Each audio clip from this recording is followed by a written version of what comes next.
உத்தர நட்சத்திரம் பார்த்திங்கன்னா ஐயப்பன் பிறந்த நட்சத்திரம்னு சொல்லுவாங்க. ஸோ உத்தரத்தில் இருந்தால் ஊருக்கு ஒதுக்குப்புறத்தில் ஒரு இடம் இருக்கணும், ஊருக்கு வெளியே ஒரு இடமாவது இருக்கணும்னு சொல்லுவாங்க. ஏன்னா இவங்க என்னென்னாக்கா தனக்குள்ளதை பெரும்பாலும் அடுத்தவர்களுக்கு கொடுத்து இவங்க ஒன்றும் இல்லாமல் ஆகிடுவாங்க.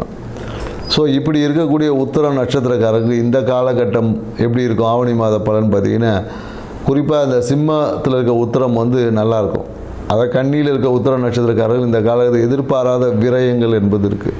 அதே போல் என்னென்னாக்கா எதிர்பாராத திடீர் பயணங்களும் இருக்கும்.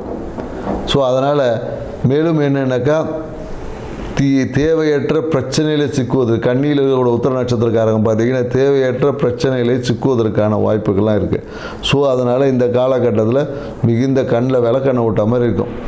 ஏன்னா சுற்றத்தால் நீங்கள் ஏதோ ஒரு விஷயங்களை பேசுவீங்க, இல்லை ஏதோ ஒரு விஷயத்தை கொடுப்பீங்க, அதுவே உங்களுக்கு பிரச்சனையாக வருவதற்கான வாய்ப்புகள் இருக்குது. ஸோ அதனால் இந்த காலகட்ட சூழல்கள் அந்தளவுக்கு சரியில்லை. ஸோ மிகுந்த எச்சரிக்கையாக இருங்க.